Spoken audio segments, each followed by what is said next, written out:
Okay. Well, hey, I'm excited. I have 4 people in person. It's awesome. You're so up. It's been so long. I know. It's been Seems so like it's long. March 15th, huh? Well, I'm trying to remember. We did have, didn't we, Marissa? We had one day, I think we had 6 or I feel like 8 yeah, or something. But yeah. it's my been a first while. class, there was a lot of people that were in Yeah. here, so I just It thought was that kind of like we had started getting people to start to come, and then when the numbers started to climb again, then all of a sudden everybody dropped off again. So anyway, so I'm excited to have you guys here. All right, so any questions or anything before we get started? So anybody online, any questions, or you guys in person here? All right. Well, here's what we're going to do then today. So I think how I'm going to do this. So for you guys that are online, I'm going to do the video from the further back so that I can kind of move around a little bit more. So hopefully you'll be able to online still see. If you have questions about what I'm writing on the board, I'll try to write big enough that you can see and everything. But just let me know if you have questions or if you can't read something that I put up on the board. And keep an eye on the chat and let you know when there's a question. sure. Yeah, you can come in. Finish. I'm sorry. What did you say? I can finish? You'll be like an hour and a half if you're waiting for me to finish. No, I'm saying, can I? Oh, you can finish. that? Yes, please do. Please. We'll hurry. Okay. So maybe you'll learn something today in here while you're stacking that up. Okay. I'm just kidding. I'll have to. I should learn. You should. All right. Here's what we're going to talk about. So today we're going to be talking about working your sphere of influence. And I told you guys yesterday that of everything that I teach, this is the one thing that you can 100% take to the bank. And the reason for it is because it's a math problem. So what we're going to talk about today is essentially a math problem. And when I say that, it'll make sense to you in a little bit. And so if you don't like math, don't stress about that I've said it's a math problem, because it's not that big of a deal. And I'll show you the math and what that's going to look like. But we're going to talk about working your sphere of influence. But before we do that, I first want to explain to you a couple of other things. So I'm going to draw up here. I'm going to draw it pretty big so that although that's not working very well. The first one we're going to talk about is a client. What makes someone a client? Now, as we go through and we talk about what's going to make somebody to be a client, I don't want you to think of it in terms of what you learned in real estate school. Meaning, in real estate school, you learned there were certain things that created someone to be a client, which that doesn't change. But what we're going to talk about today to begin with, so I'm going to spend a few minutes on client. We'll talk a little bit about this category, and then we're going to get into your SOI. But before we get to SOI, I got to make sure you understand this piece. And there are certain criteria that would make somebody be a client. And it's not necessarily what you learn in real estate school. So think of it as real estate school is the legal side of what makes someone a client, which is great. But what we're going to talk about today about what makes somebody a client is what's going to get you paid money. And what you learn in school applies, but we're taking it to a little bit different level, I guess, if that makes sense. All right. So with that, what would you guys say if I ask you the question of what makes somebody a client? What do they have to have, be, or do to make them a client? Agency. I keep thinking you're somebody else coming live in person, and I keep getting excited. Sorry. I left my keys here, so Oh, I'm all right. far without this. Hey, if it's not your car, it must be your keys that you. I know, I'm an old lady. Did she say I'm an old lady? Yes. All right. See, you guys that are online, you're missing out on so much fun. So, all right. So what would a person have to have, be, or do in order to be considered a client? Agency. Okay, good. So first thing is, now I'm going to call it differently than that. So I'm going to say it this way. I'm going to write it down as you, but ultimately think of it this way. In order for somebody to be a client, they have to be committed to working exclusively with you. That's how I would say you guys want to remember it or write it down or whatever, is in order for someone to be a client, they have to be committed to working exclusively with you. Now, how do they demonstrate that they're committed to working? I know you're smiling because you didn't get it, right? No, I'm on pause. That's right. Buyer-broker agreement. Yeah, so the way they're going to demonstrate it is either by signing a listing agreement or signing the buyer broker. Now, from the legal standpoint, you've got to get that signed in order for them to be a client, right? But that notice on this though, I'm not saying you have that they sign a buyer broker agreement or an listing agreement. Instead, what I'm saying here is they're committed to working exclusively with you. So in your example that you were talking about, maybe that person is committed to working exclusive with you, but they're just not ready to sign yet. Mhm. And that's okay, because ultimately what I'm saying is they have to be committed to working exclusively with you. Let me say it different. It is possible for somebody to go sign an agreement, and let's use the buyer broker. It's possible to somebody to sign the buyer broker agreement, but not be committed to working with you. Meaning they've signed it, but they're not necessarily going to follow through with that and use you. Well, the flip side is true as well. It's possible for people to sign it and then they go use somebody else to buy or sell. So that's why I'm saying here, think of it not from the legal standpoint. I'm talking about from the get paid standpoint, which I want to say is more important, but it's probably not more important, but to some extent it's more important that we get paid, right? So they have to be committed to working exclusively with you. Okay, good. What else would they have to have? There's 4 things that we're going to come up with, and they get harder each one. Just so by the last one, I'll probably just have to give it to you. But what else would a person have to have, be, or do? They'd have to have the ability to like buy or sell something or else and be of legal age, I guess. Okay, good. Thanks, Julie. So what were you going to, was that what you were going to say, Courtney? No, I was Oh. going to say like a goal, something that they're going after, whether it is selling or whether it's buying, but something that's going to be achieved. Okay, good. So what, between what Julie and Courtney said, you guys are both right on. I'm going to write it down as need. And I'm going to tell you, if you're taking notes, here's how I would write it down. They have clear and present needs that can be met.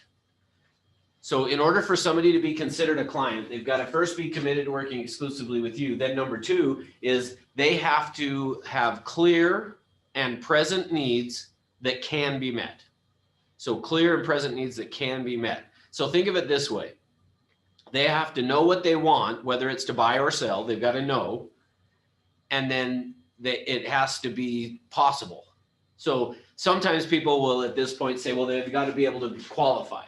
Well, that would be part of the clear and present needs that can be met. So qualifying to either sell or buy or afford to buy or sell is part of clear and present needs that can be met. So what you're looking for is somebody who will commit to working exclusively with you.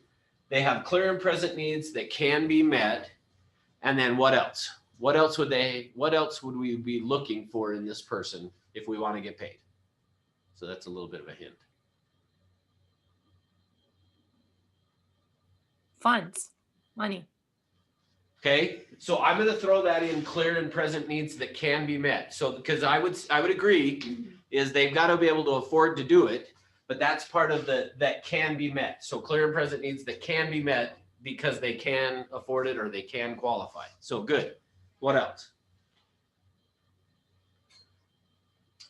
I can't think of the word, but it's basically a synonym of being able to make that decision on their own. They don't need someone to make that decision for them. Like competent. Yes, thank you. Okay. Competency. I play charades all day, so we'll be So, Easy. so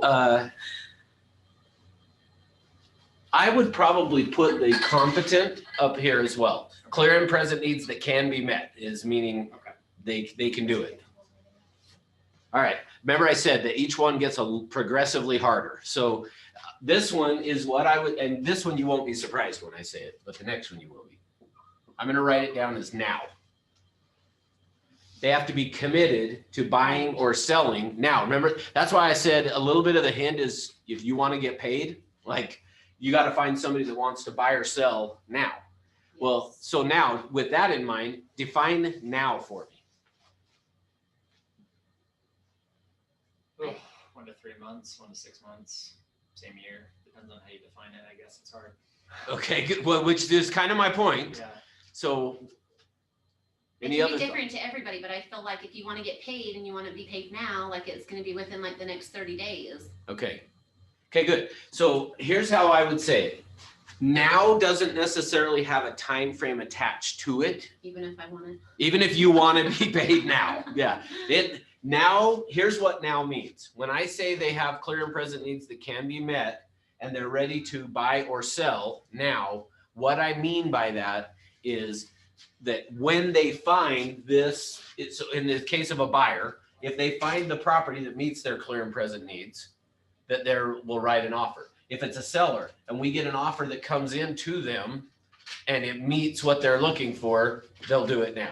So when I say now is not somebody that says, yeah, we want to sell our property, but we're going to wait until next summer. If they're saying summertime, then that's not now. Because what if it, ultimately think of it this way. If we find the property that meets their needs in the case of a buyer and they aren't ready to write an offer for any reason, that's not now. If it's a seller, we want to sell the property and we'll put it on the market, but well, ultimately sellers typically a little bit different. But if they're not prepared to do it when they get the clear and present needs that can be met, then that's not now. All right, last. Number 4 is more about the management of, this is more about how we're going to manage a client. And I'm just going to give it to you because I don't think in all the years I've ever taught this, I don't think anybody's ever gotten it. So, or do you guys want to try? You have to do the challenge. When I say nobody's ever gotten it, sometimes people are like, oh yeah, well, let me try. Give a clue. Give you a clue? Give a clue. I don't know if I can give you a clue. I'll just give it. I know, I'll just give it to you. Okay, here's how I'm going to write it down. Is in order for them to be a client, they have to be, and I might not have spelled that right when I'm talking and spelling, tethered. What does tethered mean? Think of tether ball, like when you're in elementary school and you out on your playground, you probably had a tether ball thing. What's tethered? Well, there. Tied to. Good. Okay, so here's the thing. So our client has to be committed to working exclusively with us, have clear and present needs that can be met, and they're committed to doing it now, and then they've got to be tethered to us. How would we tether the client to us? Now, before you answer, usually people will say through agency, but we already covered that up here, so it's not agency. How would we tether a client to us? Our You- rapport and our Communication. follow through or commitments. Okay. I'd say it's through forming a relationship with them, Russ, like so that they feel like you're going to take care of them and want to come to you, I guess. Okay, good. So Kyle got it. So here's what I would say. I would say that that is part of the committed to working exclusively with you still, is that the commitment to you that they want to be with you. So what did you say, Jared? Kyle got it. Did Kyle say a Yep. appointment? Set appointments. Okay, good. Yeah. So think of it this way. And this is probably the most important piece of what we've talked about so far is the way that we tether a client to us is through appointments. So let me say it differently. You should never leave an appointment with a client without scheduling the next appointment, whatever it is. Don't ever leave an appointment with a client without scheduling the next appointment. That's how we keep a client tethered to us. See, unfortunately, remember I said up here that they have to be committed to working exclusively with you, and that the way that they demonstrate it is by signing a buyer broker. But remember I said there are people who sign a buyer broker and then go use somebody else. They don't use you. Well, the thing that you can do to stop that from happening is always make sure you keep your clients tethered to you. So here's how I like to think about it. If you don't have an appointment with someone, they're not a client. Even now, again, from the division's point of view, if they've signed a buyer broker with you, as far as legally, they're still your client. But as far as me saying you're going to get paid from this client, if you don't have an appointment scheduled with them, you don't have a client. So let's go to Marissa, your friend that you were talking about. I failed. I didn't schedule my next appointment. Well, you didn't know. Our next appointment is in January, but it's not an exact date. Okay, so but here's the point is you didn't know before, but now that you know this, see, I'm not as worried if you get somebody that says, well, I don't want to sign the buyer broker right now. As long as I can keep scheduling appointments with them, I'm not too concerned about it. Now, I still want it. Don't hear that I'm not saying that I don't want it. I want it, but I'm not as worried about it as long as I can keep scheduling a next appointment with them. Because if you can keep scheduling a next appointment with them, when they do a transaction, you'll be it. What tends to happen though is we lose track of people. Agents tend to be good people, I guess. I don't know. Is that the right people person, people? I don't know. We're good with people typically. But what I've found a lot of times is agents are not good at is lead follow up and staying in touch, and they forget about and don't do whatever. So if what you will do instead though is just say, I've got to keep my clients tethered to me. Before I leave any appointment, I'm going to schedule the next appointment for something. Like make it up if you have to, but always have an appointment scheduled with them to get together. So let me give you an example. I go out and list a property. So Darren, you're listing the one, or have you listed already this one you were talking about? We haven't listed it yet, but Okay. we've got the paperwork for it. So he's got a property he's going to be listing. Well, as soon as you get that contract signed, before you leave their house, schedule an appointment to get back together again. Now, on a listing, you might look at it and go, well, but what am I going to get back together for? So for me, when I say schedule and keep them tethered, it doesn't have to be next week. It could be like, so for your example, you're going to get together in January. Ultimately, I would just say, great, what get the appointment scheduled for January, as long as they've got that appointment scheduled. So with a seller, I leave their house, I want to schedule an appointment of, hey, I want to get back together. Hopefully we'll be getting together before this, is how I would say it to them, because hopefully we're going to get an offer in and we're going to be dealing with all that soon. But in the event we don't, I want to have an appointment scheduled to get back together with you again in 3 weeks.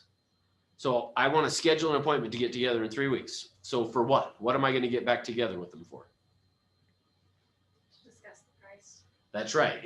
And let's talk about what has gone on, the number of showings we've had. Remember yesterday I told you guys the pricing strategy? See, at the listing appointment, I've set up that pricing strategy to say, I want to get back together with you again in 3 weeks to talk about what's gone on and what we need to do, what adjustments we might need to make, or improvements, however you want to say it, what adjustments we're going to need to make to get your property sold. So let's schedule an appointment for 3 weeks from now. And the purpose of this appointment is just in the event that we don't get an offer beforehand. We're going to get together to talk about what we're going to do. Make sense? Okay. So that's client. Next is what we're going to call a prospect.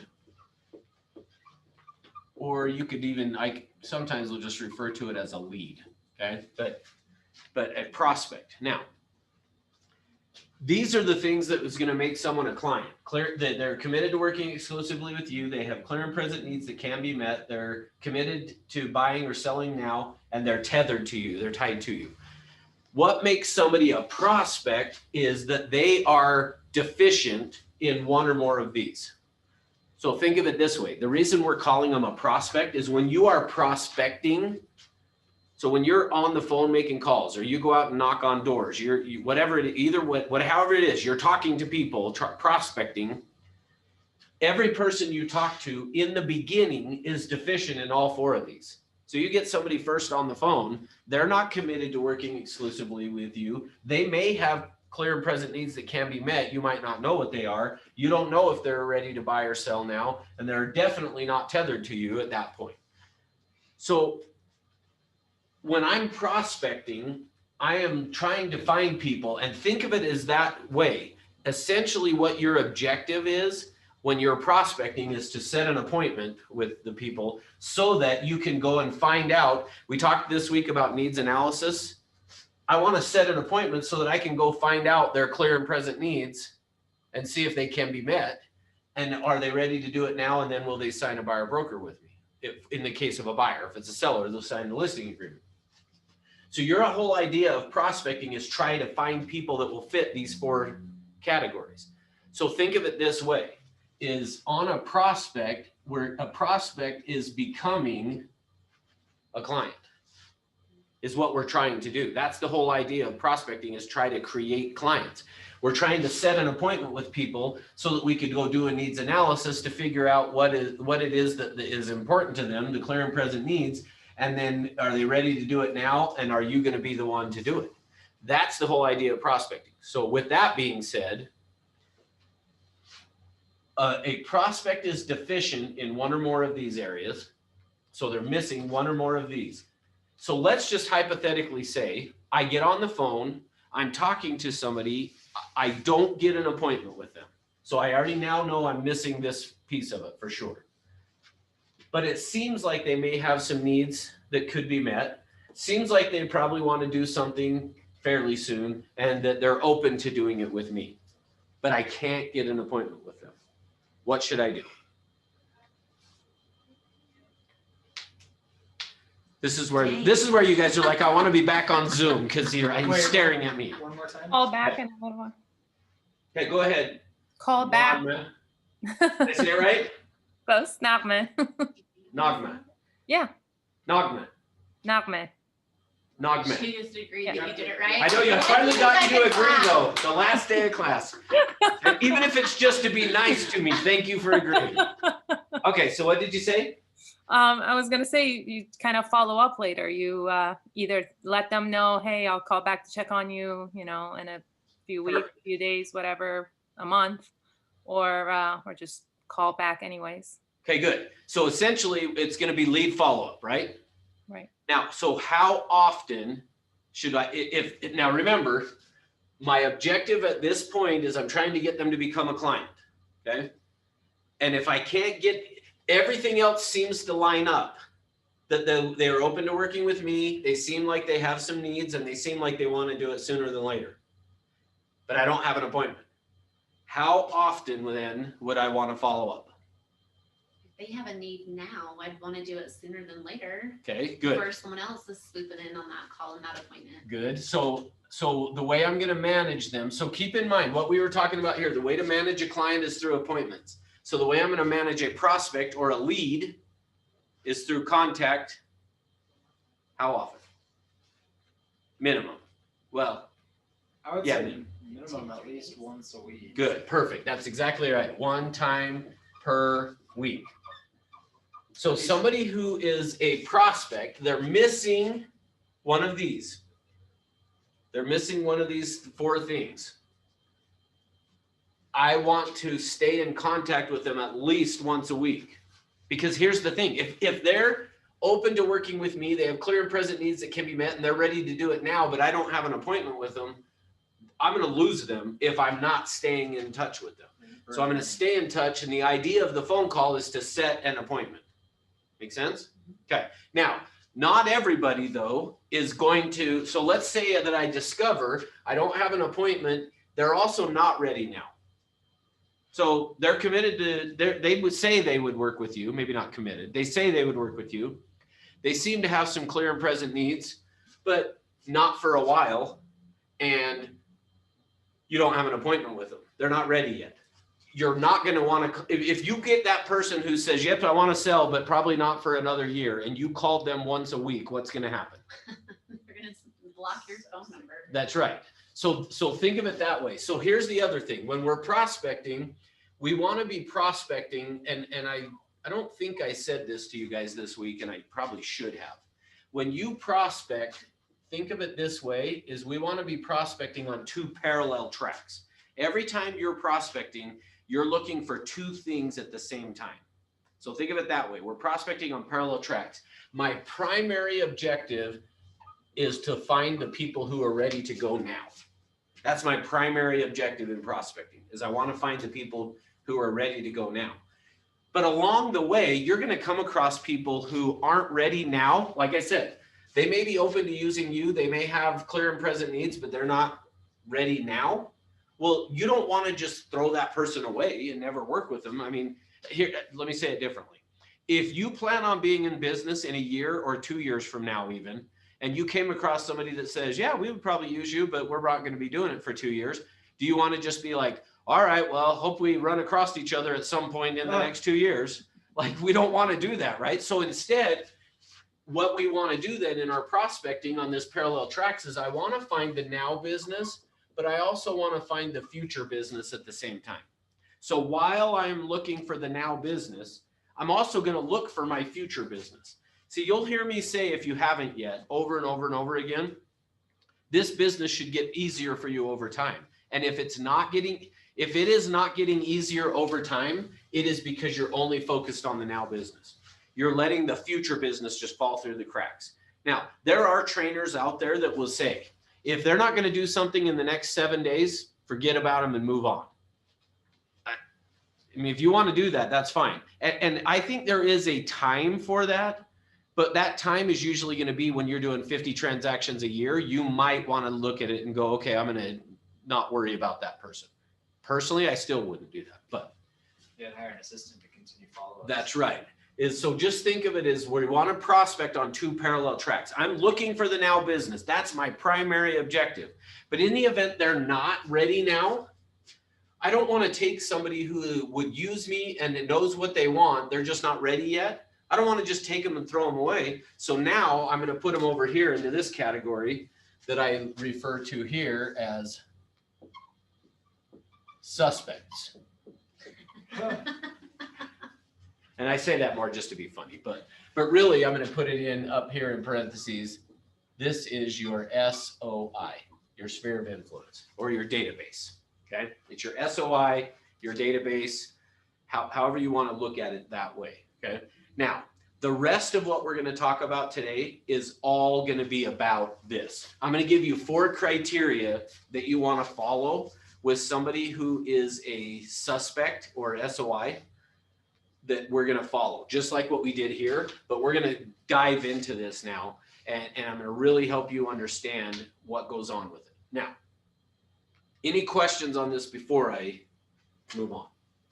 So Russ, you mentioned that for the if they're missing, one item from the clients, you call every week.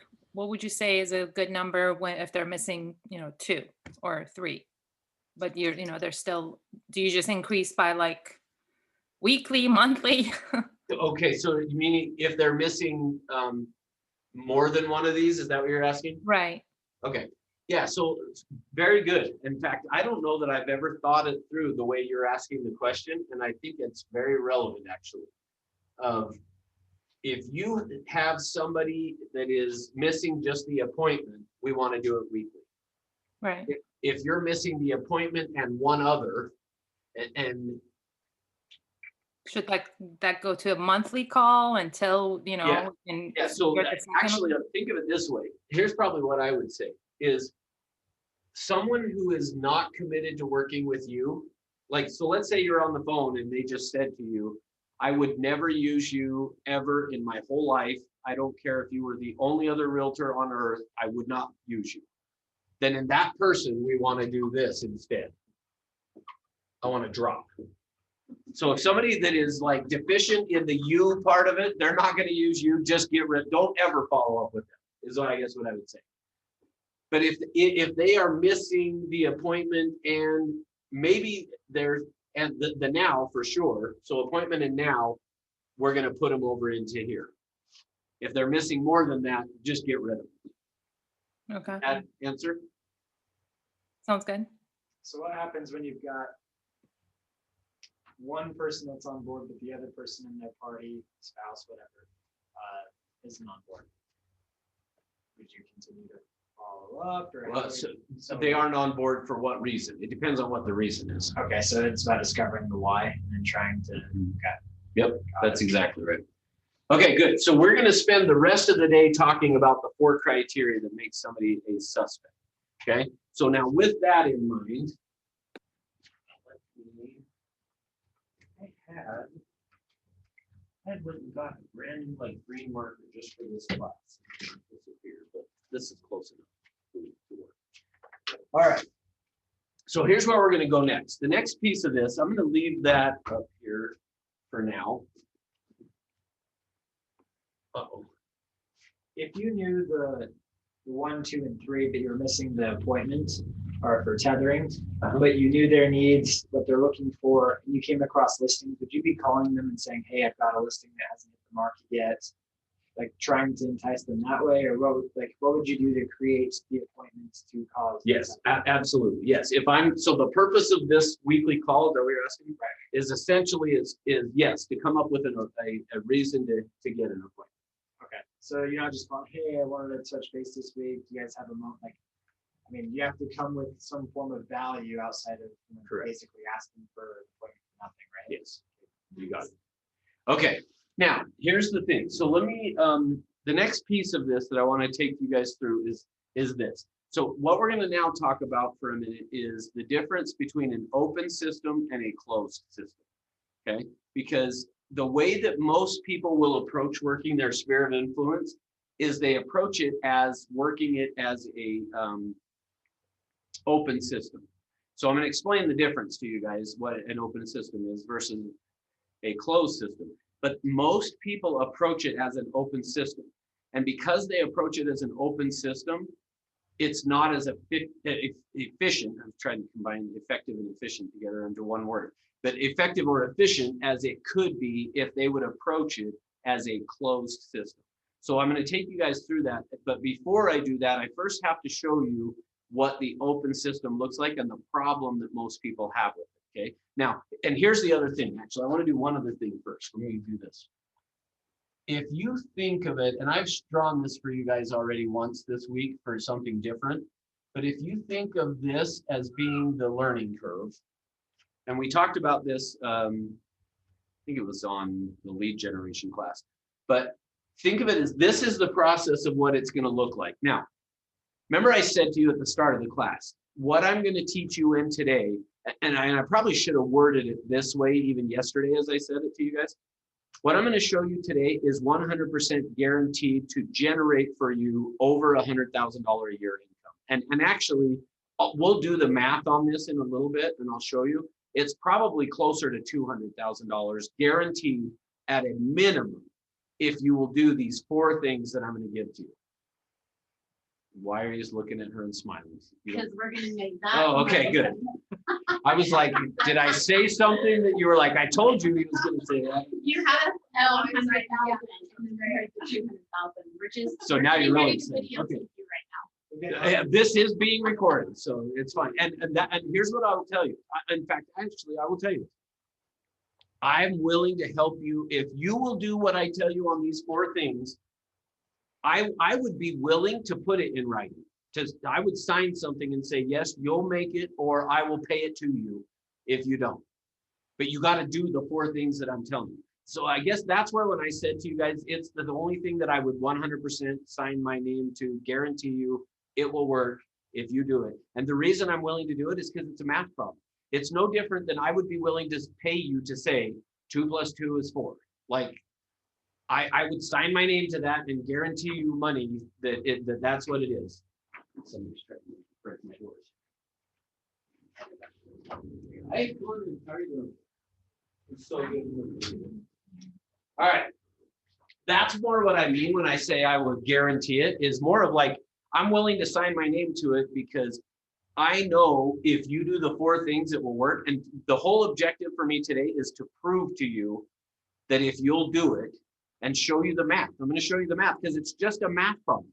But most people approach it as a people problem. They look at it as thinking, well, I just don't have the right people. Well, that's not the problem. The problem is it's a math problem. And if you'll approach it that way, it'll work. Okay, so now with that being said, now here's the other side of it. I'm telling you, I would sign my name, right, guarantee it that it will work for you guys. So for you, how many do we have from California? Is it just you, Norman?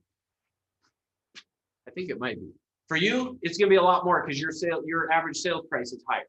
So for you, it's probably $300,000 or $400,000 a year that I would guarantee. But here's the key thing. Now, so this is what the next piece of it. This is the learning curve, but this is also the process this is going to go through. So when I'm saying to you, I'll guarantee it, when I'm going to guarantee it to you out here is that this dotted line is where I'm going to guarantee it to you, is going to take 6 to 9 months to get to that point. And what I mean by that, when I say— Hey Ross, sorry Yeah. to interrupt. We you're can't good. really see the screen because it's on the other camera. I don't know if you can use the other video camera. Let me think what to do on this. I'm going to do it this No way. big deal if not, but No, I got it. Here's what I'm going to do. I know what I'll do.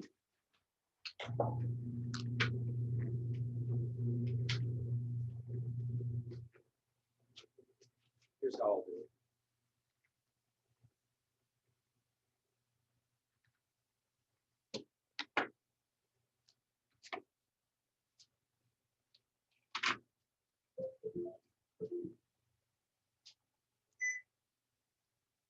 If it wasn't for COVID, this is where I'd be like, we'll show up in person. No, I'm just kidding. But with COVID, I can't do that. I got to be nice.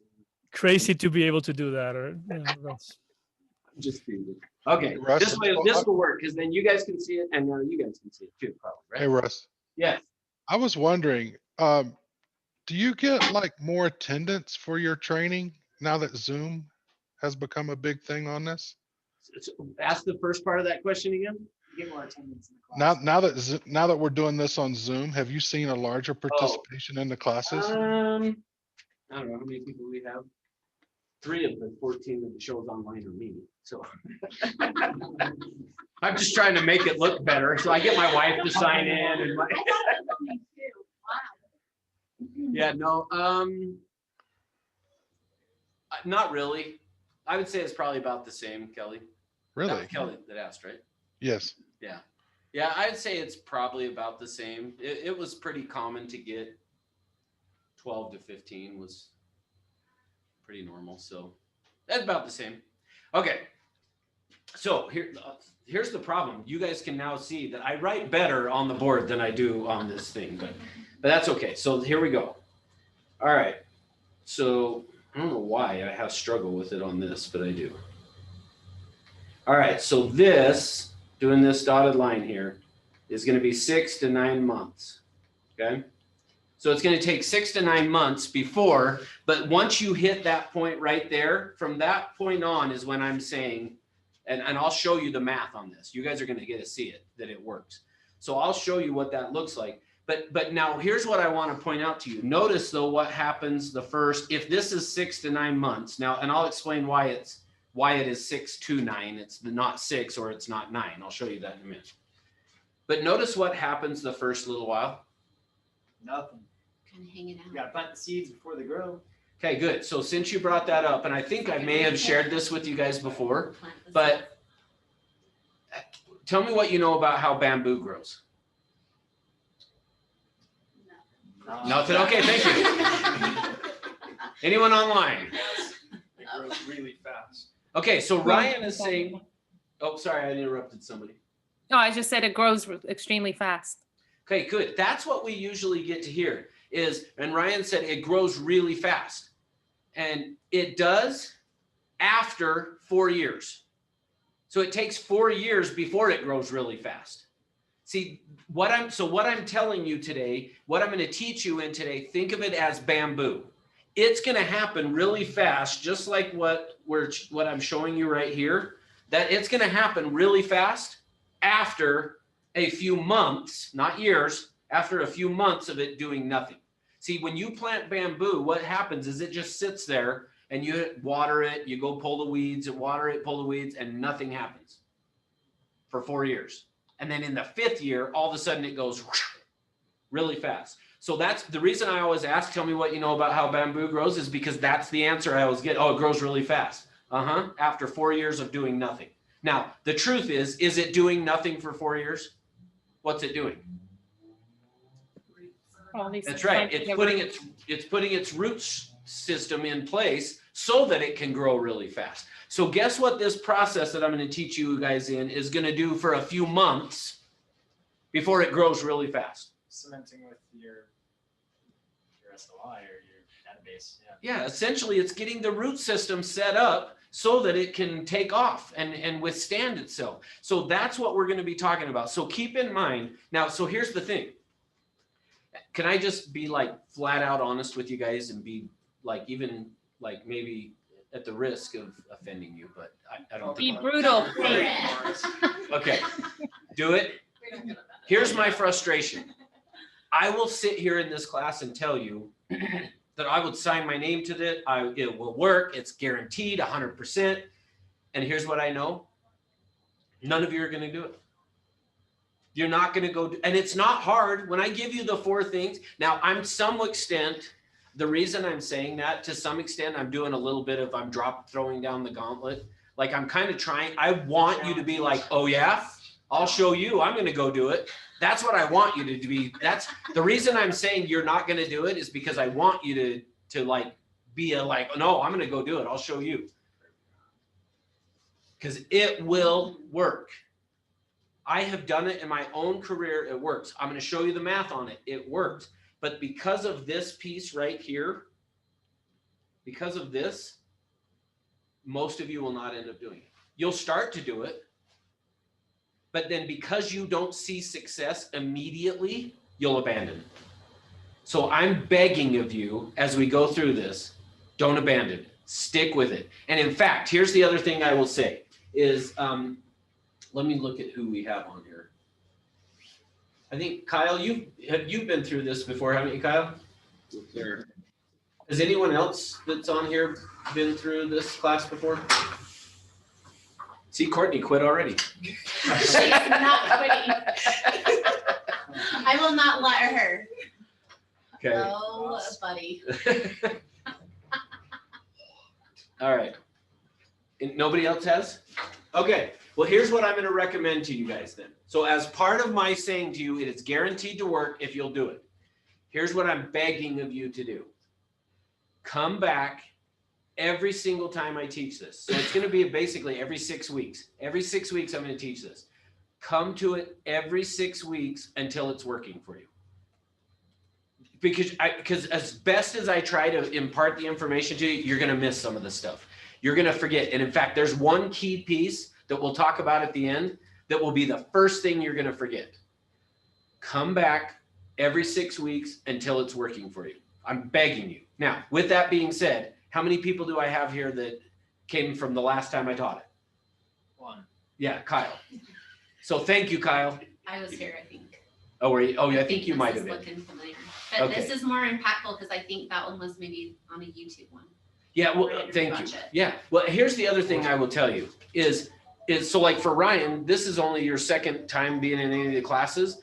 To some extent, the first few classes that you come to aren't as relevant.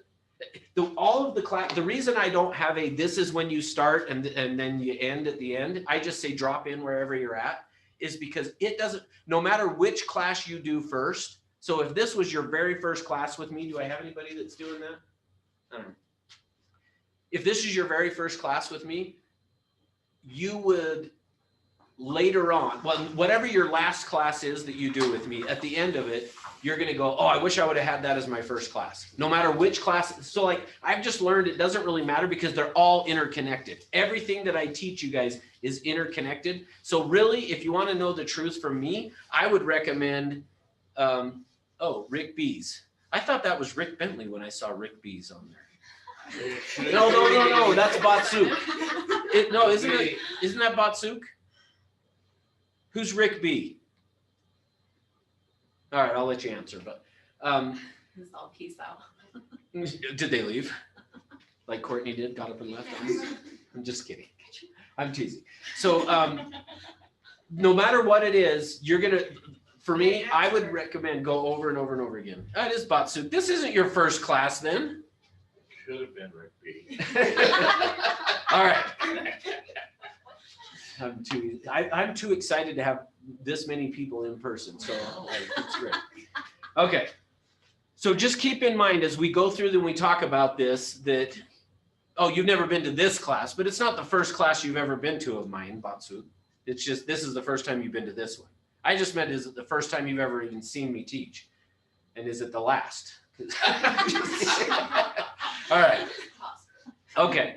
So just kind of keep in mind as we go through and we talk about this, that it's going to be a process, and don't give up on it.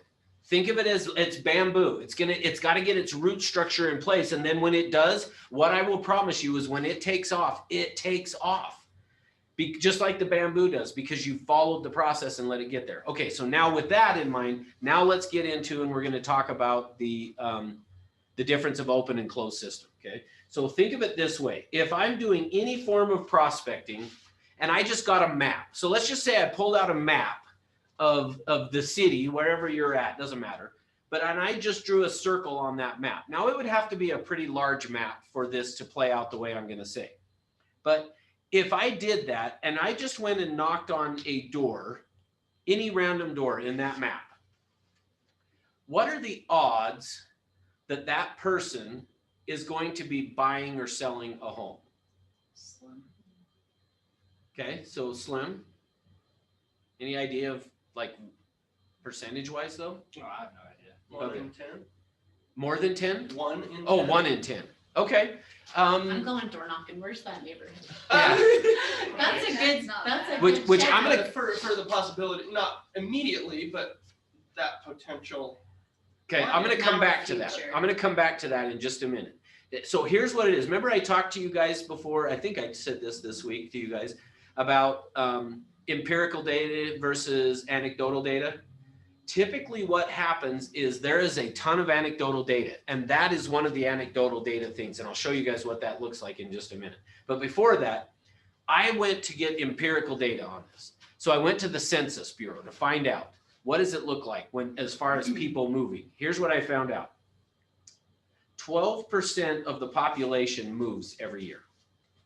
According to the Census Bureau, 12% of the people are going to be moving. Now, with that being said, though, that includes renters. So we got to factor out the renters because that's not going to help us in terms of getting paid a commission. So when you factor that out, it basically ends up being 7%. 7% of the population is in the process of moving at any given time. Okay. So ultimately, when you go knock on somebody's door, there is a 7% chance that they're going to be doing something real estate related in the next year.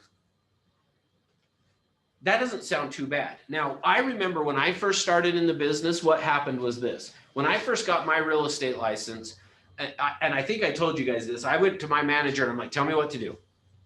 And he put together a plan for me where essentially what he told me was something like this, was if you want to do X number of dollar amount, you got to do this many transactions and you got to do this many of this, and you got to do that.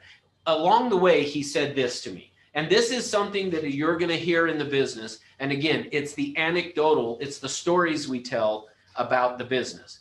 There's some truth to it, but kind of like the idea of the cutting off the ends of the ham story I told you guys, it's kind of like that. If you trace it back, you'll figure out there's some truth to it. And it's based in what we're talking about right here. But here's typically what people will say. If you talk to 100 people, you should get 10 leads. Out of those 10 leads, you should be able to get 1 transaction. That's usually what you're going to hear from people, is you're going to be told, if you'll go talk to 100 people, you'll get 10 leads. Those 10 will turn into a transaction. Now, I'm not discounting the people who are saying it. Like, you may have people telling you that and may have already heard it already. And that's fine. But I want to get to the truth of what that really means. Because if you look at that, that doesn't look too bad. Now, remember, part of where I'm saying that this is anecdotal is I told you guys the story that I was doing 50 contacts a day. Essentially, 4 days out of the week, I would do 50 contacts a day. 1 day out of the week, I would do 25. So I was doing 225 contacts. I wish it was transactions per year. I was doing 225 contacts every week. Well, if you followed this formula here, if I was doing 225, then I should have gotten what, 22 and a half leads, right?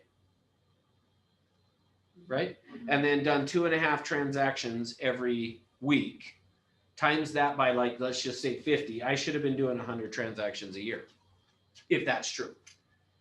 Now, I think there is truth in this. The problem is we don't understand the difference between what odds really mean and the difference between an open and a closed system. So let me show you what I mean by that now. Essentially, if this is true, that if you talk to 100 people, you'd get 10 leads and do 1 transaction, what that would mean is this. Let me show you what this looks like. So let's say, they can't really see me. I'm going to turn the lights back on for a second. All right. So let me show you, but it's almost a full-time job. Yeah, exactly. Welcome to real estate. You thought you were coming into a part-time job. It's more than full-time. All right, to get started at least. Okay, let me show you what this looks like. Essentially, if that's true, if you talk to 100 people, you should get 10 leads and 1 transaction. So what happens if I go talk to 1, 2, 3, 4, 5, 6, and then I'll just keep going around 7, 8, 9. What should happen when I get to Courtney? If I've been told no, no, no, no, no, no, no, no, no. Probability says yes, but. Okay, so that's what, when we look at this, that's what we think, right? Is that if you talk to 100 people, you should get 10 leads and it should turn into a transaction. So if I've talked to 9 and been told no, what should happen when I get here? She should be a yes. Should be a yes. That's what we think. Now, here's the problem with that. The problem with that is we are thinking of that in terms of in the wrong way. We're misunderstanding how odds work because that's not how it works. Let me show you what I mean. If the odds are 1 in 10 and I come talk to Darren, what are the odds when I talk to Darren? I already told you, it's 1 in 10. Say it again. 1 in 100. But if the odds are 1 out of 10, so forget the 100 for a minute. The odds are 1 out of 10. What are the odds when I get to him? 1 out of 10. Okay, so that's what logically that's what we would always think, but that's not actually what it is. Here's what it looks like. If we look at the truth, now I am not trying to dissuade you guys by any means. I'm just teaching you what the problem is. Because when we hear 10, 100, or 110, 1, it sounds pretty good. But like I already told you guys, I was doing 225 contacts a day or a week, and I was not doing 100 transactions a year. So why was I not? Well, it's because of this. Really what the odds are is 9 to 1 against me. There is a 90% chance when I talk to him that he's going to say no, and a 10% chance he's going to say yes. Okay, so now I'm done talking to him. Now what are the odds? 90. Now what are they? 9 to 1 against me. What are they now? 91. Now, what are they now? 91. What are they now? 91. What are they now? What are they now? What are they now? Okay, so now I've talked to 9 people. What are they now? 91. See, that's what it really says. When we look at this 100 to 1 or 110 1, we look at it and go, oh, well, good. All I got to do is talk to 100 people and I'll get a transaction. But that's not really what it says. And I'm not trying to I know this is the depressing part of the class. Sorry. But I'm not trying to depress you. There is a good ending. There is a good ending. But ultimately, what I want you to see, though, is ultimately what that says is the odds are 90% against you. Every person you talk to, it's 90% against you. The chances are much greater that they're going to say no than they're going to say yes. That's the problem with an open system. So now, with that in mind, I brought some dice for you guys to see, but I'm going to change up how I'm doing it here. So I'm going to do it differently. And I think I have it here. And those are in-person odds. What are the odds over the phone? Are they even more skewed out of your favor? No, it's still, well, only because, yes, the short answer is yes. But the easier answer is not really. It's all skill set. Well, yeah, if you come with the skill set, you can convert it. Okay, so here's what I'm going to show you guys now. So let me show you what I mean. Let me explain how this whole, I'm going to take the same thing we just said, but a little bit different way, just to make sure you understand it. So I've got right here this dice that we can roll, okay? So I'm going to roll this dice. So now here's the question for you. Pick a number between 1 and 6. So first number I hear. 3. Okay, well, 2 3s, that works. Okay. We are on it. Yeah, like blue on. All right. What are the odds? What are the odds that when I click this, that the number 3 is going to come up? Well, how often should it come up? 1 in 6. 1 out of 6, right? I mean, ultimately, that's what should happen.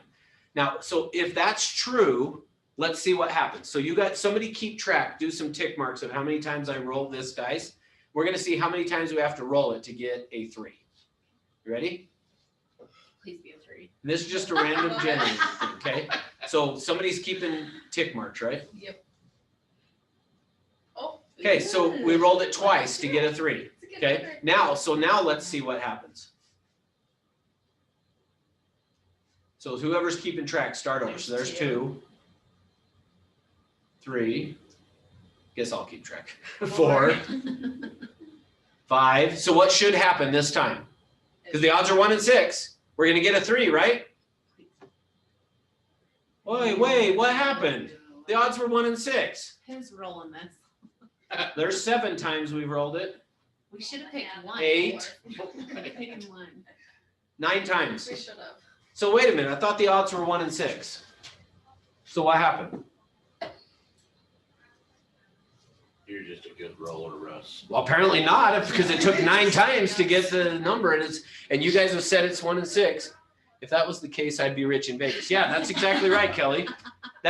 You're exactly right, Kelly. Unfortunately, what I'm going to show you guys, you can't go do in Vegas, but you can do it in real estate. So, but here's the thing. That's the problem. See, every time I roll this, the odds are 1 out of 6. They do not improve based upon the number of times you roll it. The dice rolling program is probably owned by Dominion. Right? But notice that, like, it does. So because of that, the odds don't improve. Now, the truth is, if we want to, for the analytical people that like really love numbers and stuff, I will say this.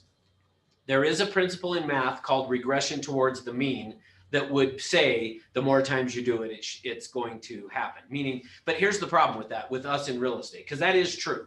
Meaning, if we were to sit here and I were to do this like 500,000 times, if we sat and I did this 500,000 times, it's going to average out to be about 1 out of 6. It's still not going to be exact, but it's going to be really, really close. Well, here's the problem. You're not going to go out and talk to 500,000 people in real estate to get to where the 10-1 thing works for you. So that's the problem with an open system. Now let me show you what a closed system looks like. Okay, so now we're going to do the same thing, although I'm going to do it a little bit differently. So in order to help for you guys, let me turn on my camera here. So you may have to put yours to the gallery view or something so you can see this dice that I'm holding here. So we're going to do the same thing. We're going to roll to try to get a 3, but this time I'm going to show you what a closed system looks like. Now, a closed system is going to operate differently than an open system. Now, again, you can't go to Vegas and do this. If you could, then I'm with Kelly. I would not be here teaching you a class right now. I would be in Vegas doing this, or dead somewhere in the desert, one of the two. All right, here we go. So now here's the rules of the game, though. The way the game was going to look this time is, so I'm going to roll this dice. Well, I'm going to do the one on the screen. I'll roll this one, but we'll pretend this one is the one we're rolling, okay? Anytime I get a number that's not a 3, I'm going to put a sticker on this actual dice that I'm holding here. And we're going to then assume that it's got a sticker on this one on Google that we're rolling. Make sense? Mm-hmm. And here's the rules of the game. If a sticker shows up, we get a free throw. So whoever's going to keep track of how many times we're rolling it, if a sticker shows up, it doesn't count. We get a free throw. So now let's see how many times we have to roll it to get a 3, okay? So if you guys follow what we're doing? Okay, so let's see what happens here. Okay, so we just rolled a 6. So I'm going to take a sticker now, and I put it on the 6 here. So now if we roll a 6 again, whoever's keeping track, do 1 tick mark. So we've rolled it once. But if the sticker shows up again, it's a free throw. Don't do a tick mark. Okay, so let's see what happens. Okay, so there's a 1. So now I'm going to take another sticker. I'm going to put it on the 1. So how many times have we rolled? 2. Okay. So it's the 6. So that's your free. Free throw. So how many times have we rolled? 2. 2. Good. Boom. So how many times did we have to roll it to get a 3? 3 times. Now let's keep going and see what happens. So whoever, are you doing the tick marks, Hawa? Okay, so start over again. So fresh. We haven't rolled it at all, but we still have the stickers. So 1 and 6 are okay. So we still have the stickers. I still get a free throw on a 6 or a 1. Okay, there's a 2. So I've rolled it 1 time, but now there's a sticker on the 2. Free throw. How many times have we rolled it? 1. Okay, making sure. Free throw. Still only 1 roll. 6, free throw. So how many times have we rolled? Once. 4. Okay, so now I'll put a sticker on the 4. How many times have we rolled? Twice, right? 2? Okay. It's the 1. There's a sticker. Free throw. 4. There's a sticker. Free throw. 1. Sticker. Free throw. How many times have we rolled? There's the 4. We still only rolled twice. We've only rolled it twice. Free throw. Free throw. What the hell's a 5? There it is. Well, see, that's the problem. The odds are 1 out of 6 every time. Okay, so now the 5 was the, oh, there's the 5. Okay, so now the 5's covered up. So how many times have we rolled it? 3 times. Free throw. Free throw. Free throw. What's going to happen here? Because everything's covered now but the 3. It's gonna take, yeah. You should have done this the first time. This would have really proved the point to you guys. What I was trying to show you is just because the odds are 1 in 6. Okay, so how many times did we have to roll it? 4 times. So now let's start over again. Last time. Although I don't think I'm really going to do it because everything is covered except for the 3. So how many times are we going to have to roll? Once, because I just keep getting, I'm going to get a free throw until I get it. There it is. That's a closed system. See, and now notice how to begin with, it takes a little bit of time to get it to rolling that. But now what's going to happen every time we roll this? I either get a 3 or a free throw every time. So free throw, free throw, free throw, free throw, free throw. Like every time it's free throw or it's a 3. Would you want to do real estate that way? I'm going to teach you how. That's why I can tell you if you'll follow this. See, imagine if I could go to Vegas and play the game this way. Let's say I could go down there and say, okay, Mr. or Mrs. Dealer or craps thrower or whatever. Okay, we're gonna play this my way, the closed system, and I'm gonna. What? We're gonna use my dice. Yeah, and I'm gonna do $1 million every roll. I'll put $1 million on the table every single roll. Well, I'm going to do that based upon the fact that they'll play my game because initially I might lose. Remember I showed you the line and how it's not going to be doing anything for a while and then all of a sudden it takes off. See, I would do it $1 million a roll if they would let me play this game because I might lose a few $1 million off the bat. But what's going to happen eventually is free throw, win, free throw, win, free throw, win. Like I'll end up dead in the desert, like I told you. See? All right. Now, next thing that I'm going to show you guys. So now with that in mind, and I actually already, well, no, I didn't blow it. Okay. I was thinking I jumped ahead of myself, but I think it's going to be okay. All right. I'm going to show you guys one other thing here. So let me get this pulled up. I'm going to now show you a video.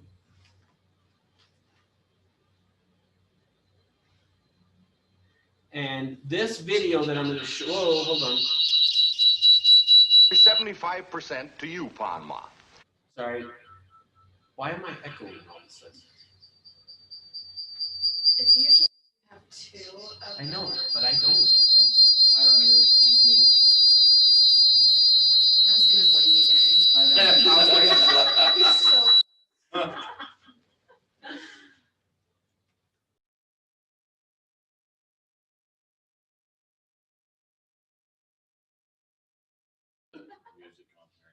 I'm not sure what the deal is. Is it still echoing or are you guys good? Okay. There's a little echo. It'll only be an echo for a minute, so I apologize. Let me just explain to you. So I'm going to show you this video of Mom Pa Kettle. Actually, will you put that down all the way and let's see if that does fix it. All right. That fix it? Sort of. Okay. Doesn't matter. This is, I don't know what happened, but this is Mom Pa Kettle that you're looking at here. Okay. And on Mom Pa Kettle was a black and white TV show. Oh, I apologize.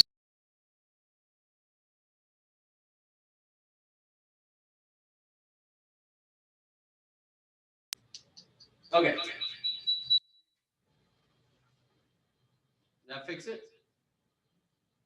I do not know what was going on. There's no other, unless one of you guys, but it doesn't show that anybody else is on.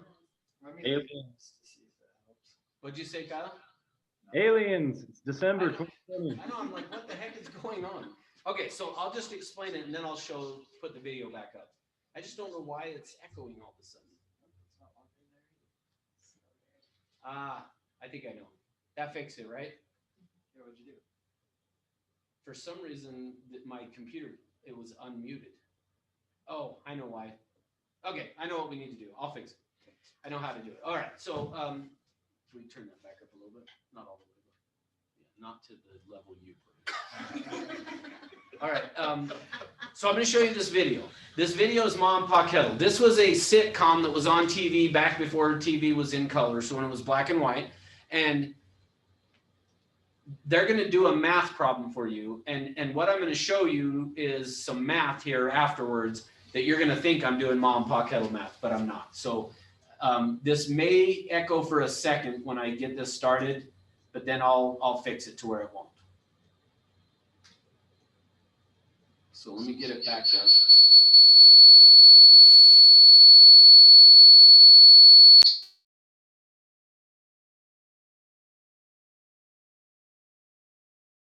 And the baby. That makes 5% for each one of us. Percentage. I figure 75% to you, Pa and Ma, and 25% divided between the 5 of us. Yida, Crowbar, myself, Tom, and the baby. That makes 5% for each one of us. Billy, you're cheating yourself. If there's 25% divided among the 5 of you, that's 14% apiece. Oh, no, listen, Pa. I wouldn't cheat you. You know I wouldn't. Now, look here. I'll show you. Let me rub this out here. And now, 25 divided by 5 is 5. You see, 5 won't go into 2, will it? No. But 5 goes into 25 5 times, you see? No, you're wrong, Billy. Now, I'm a pretty good mathematician. Now, 5 into 25... 5 won't go into 2, will it? No. But 5 goes into 5 once. Now, we didn't use the 2 before, so we bring it down here. Now, 5 into 20 goes 4 times. There you are. 5 into 25, 14. No, look, Pa. Let me prove it to you now by multiplication. 5 times 5. 5 times 5 is 25. Billy, I'm surprised you're learning. Huh? I'm surprised that you're learning. Now I'll show you. 5 times 14 is 25. 5 times 4 is 20. 5 times 1 is 5. 25. That's it. No, look, Ma. Look, you're wrong there because I'll prove it to you. We'll put down 5 14s here. 14, 14, 14. There. Now I'll prove to you by addition that 5 14s is not 25. 4, 8, 12, 16, 20. 21, 22, 23, 24, 25. There you are. Better brush up, Billy. I don't want to see you boys cheated.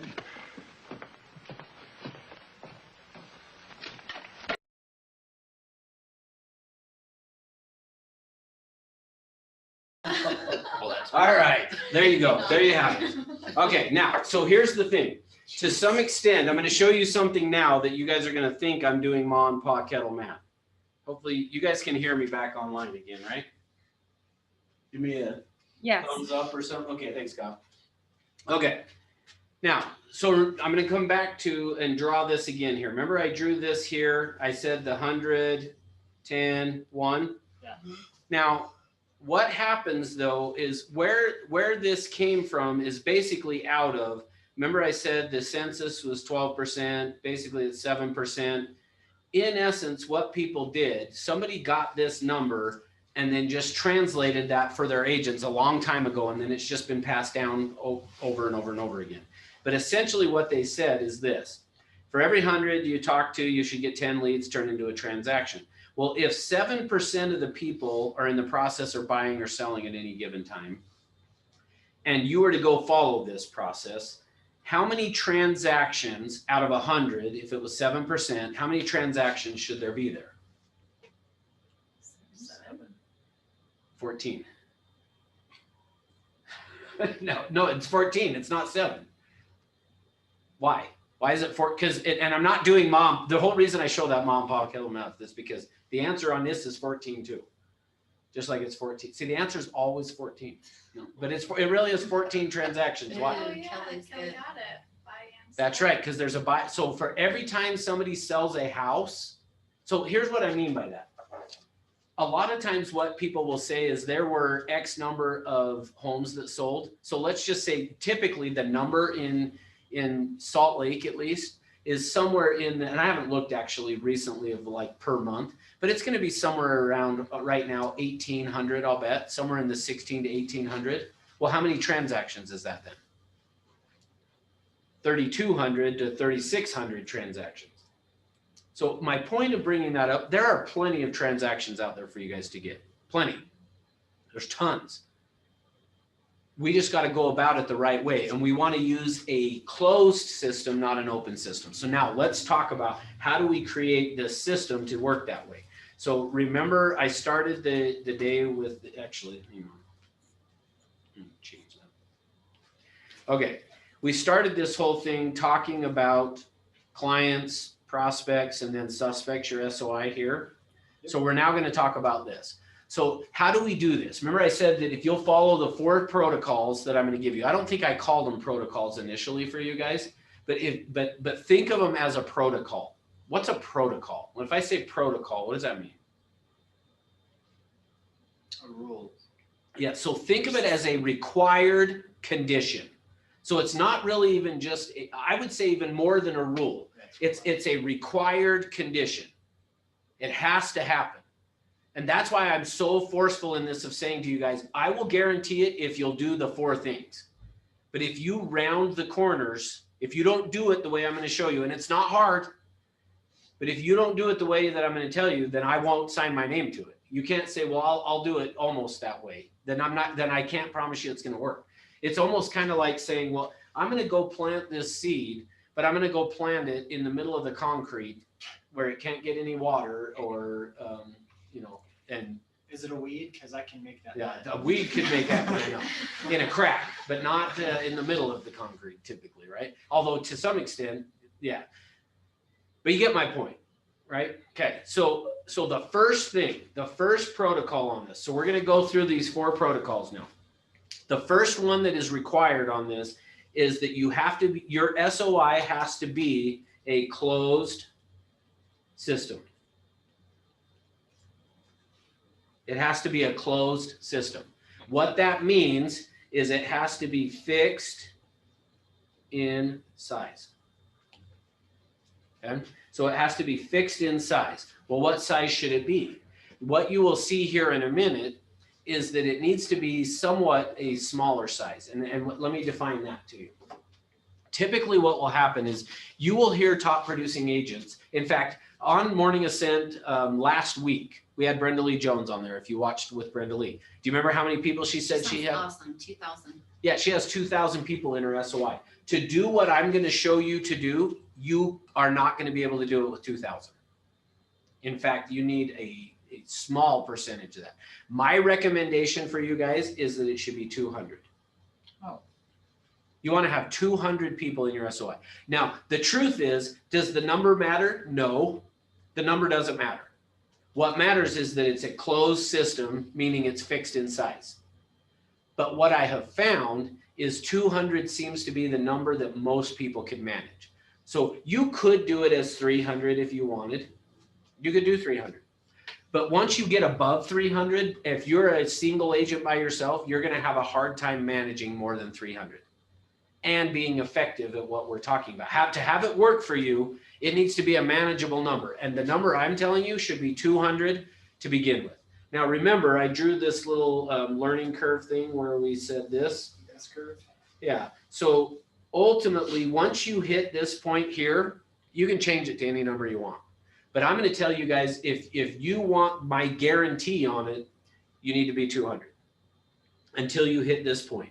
Once it has taken off and it's working for you, change it to any number you want it to be. I don't really care. I will tell you that the lowest number I've seen somebody be able to manage and have it still work is 75. But that was after it was working. Not if you said, I'm going to get it working and only have 75, it probably would work. But it's not going to be 6 to 9 months. It's going to take a lot longer. So is it like they had 200 and then they just kind of trimmed the fat? Uh-huh. To, Exactly. okay, got it. Yep. Yeah, and I'll show you how you're going to decide what, once it's working, you can change it to any number you want, and I'll show you how you're going to decide that as well. Okay. So, but just keep in mind, it's got to be fixed in size. That's what makes it a closed system, is it's fixed in size. So what happens then if I had 200 people in this database, my SOI, and I go out prospecting, because you're still going to be, and I go prospect and I come across somebody that I want to add to my database. I now have 201. Well, what's the first protocol? Has to be closed. That's right, which means I got to do what? Remove somebody. That's right. I can only have 200 people in there. So just out of just the sheer fact So that did you you can, delete it, or did you put them into like column B, like kind of like bench versus? great question, delete them. Oh. I thought he was gonna say bench, wow. Nope, Yeah. get rid of them. And here's why. Remember I said to you, in fact, I don't know that I emphasized this enough, but I did say to you guys, you should come back in 6 weeks and do this again. The reason I'm saying that is because of exactly what Darren's talking about. If you put them on the bench, like you just said, over time, it'll morph into now you got 4,000 people in a database. And you are not going to get the percentage. In fact, actually, I just realized one other piece that I want to say. This is an open system. In a closed, and the percentage you are getting in an open system is 7%. You're going to get basically a 7% return. In a closed system, what you're going to see here is I can get you a 60% return. That's the difference. And so that's why it's so crucial that it stays as a closed system, because if it's not a closed system, it'll slowly morph. And then all of a sudden it's an open system, and your chances of success go from the 60% down to basically 7. It's like you're working in your database is not much better than just calling random people. Now that's not true, but it's typically not going to be the case. Okay. All right. Now with that in mind, so the first protocol is it's got to be a closed system, has to be fixed in size. The number is 200. Everybody clear? Okay. Number 2. The second thing that has to happen then is that, remember we talked about over here in the client part, they were going to manage the clients by through appointments. Here in the prospect area was going to be 1 time a week contact. What do you think our contact should be in the SOI area for those 200 people? How often? For all 200 or? All 200. Once a month? Yeah, exactly right. Yes, thank you. Is this one, so protocol number 2 is contact 1 time per month. Now, as a subcategory of that, in addition to that, so this is still part of protocol number 2, I also need to do a mailing or an email, either one, 1 time per month. And you can do a combination. So you can do a combination of mail or email once a month. So either a mail or an email. So would you do like in a quarter, you do like 2 emails and then 1 mail out, or honestly, that would be the ideal. At the end of the day, it doesn't matter. What matters is that you do one or the other. If you only did email every month, would be fine. If you only did mail once a month, that would be fine. But for me personally, the ideal would be 2 emails, 1 snail mail. But like I said, if you did all email, totally fine. Totally fine. Russ, I have a question. Yes. Would texting not be appropriate for like somebody who like you kind of are maybe closer to? Do you not recommend? Great question. Great question. That leads us to protocol number 3. I'm going to come back to protocol number 2, but because of her question, I'm going to go to protocol number 3. Number 3 is permission. You have to have permission from every one of these people to be in your database. And I'll show you what that looks like as well. So in fact, actually, let's do that. Then I'll go back to the contact, okay? So permission. Here's where you want to start with. Here's what I would recommend that you guys do. Pull out your phone, go to your contacts, and start to just go through your contacts in your phone and call them one at a time. and call them. And this is what you're going to do. Ring. So Marissa, role play with me. Ring, ring.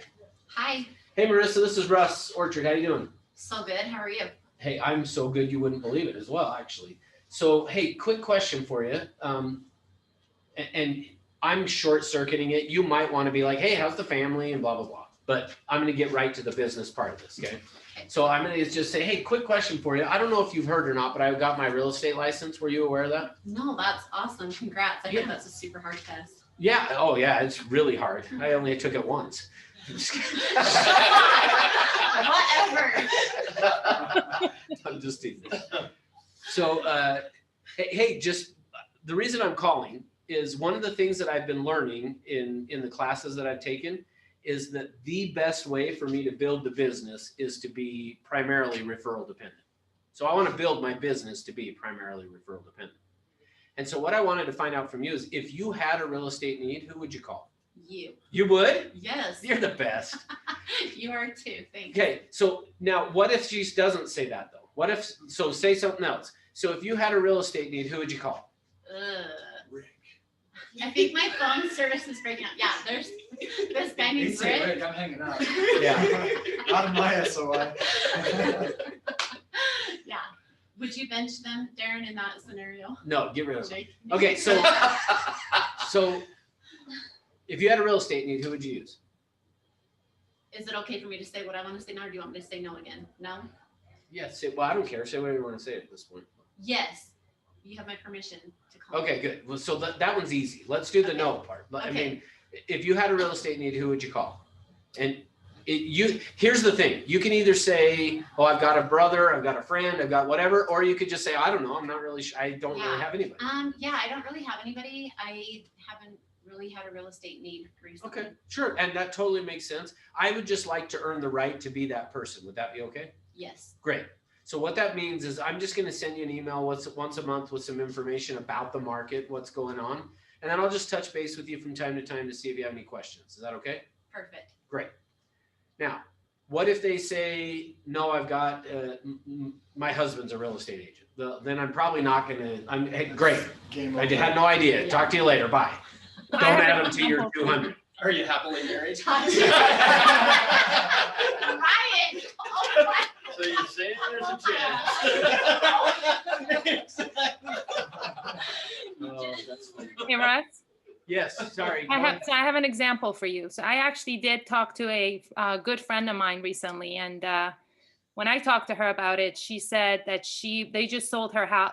They just sold their house about 6 months ago, and so she said that the agents that they use, she loved them, and they've actually stayed in touch with them. And it wasn't that she was telling me that she wasn't going to use me, but she was just telling me about her experience with those agents. Perfect. That's a good one. Thank you. Yes. So here's what I would do in that scenario. If they did that where they were like, oh, we had an agent that we used and blah, blah, blah. I would just say, hey, that's awesome. Totally, appreciate you sharing that with me. In fact, I would love to hear some from you, and you could do it right then or later, but you could just say, I'd love to hear, like, what did you like that they did? What do you think they should have done? And ask some of those questions, just kind of from the standpoint of help me to be a better agent. But then what I would say is, well, but would it be, and I totally understand you might want to use them in the future, but in the meantime, would it be okay if I just stayed in touch with you, provided you some information about real estate, and maybe asked you if you heard of somebody, would you refer them to me? Okay. So, because here's what I'll tell you. I had a friend that I called, and that's kind of what happened.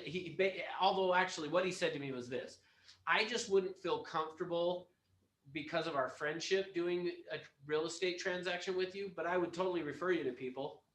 I said, great, that's good enough for me. Fine. Well, I ran into him not long ago, and I told him that story, and he said, I would totally use you. I never said that. So notice over time, it'll change. So that's the other side of it, is to some extent, even if they say they have somebody, I would still just say, would it be okay if I stay in touch with you? Because what you're going to find is that typically the other agent is not staying in touch. And if you're providing information and staying in touch, all of a sudden you become the person. And you'll see the other advantage to it of why I'm not really concerned. So at the end of the day, if they say they'll go into the database, so even if they did say my husband was and they're happily married, Ryan, then I would then still say, would it be okay if I just stayed in touch with you? Because having somebody in there is better than nobody to begin with. Now, over time, that's not going to be the case. You'll see. Okay. All right. So we good on the permission. So with somebody you know. Okay. Now somebody you don't know. So now let's assume I'm just out doing my prospect. Remember I showed you at the start of today, I drew this up there, prospect on 2 parallel tracks, looking for now and future. Okay. So now we're talking about that right now. So I go knock on Ryan's door. Knock, knock. Hi, my name's Russ. I'm with Century 21. We listed your neighbor's home over here, the Jones. Do you know them? Mm-hmm. You do? Okay. We just listed their home, and I just was wondering who you know that would want to move into the area. No one right now. Okay, not aware of anyone? Okay, well, I appreciate you thinking about it. Well, how about you? Have you thought about buying or selling real estate? No. No, not at all? Okay. Well, how long have you lived at this address? 20 years. 20 years? Wow, that's great. Good for you. Where did you move from? Just down the road. Oh, just down the road.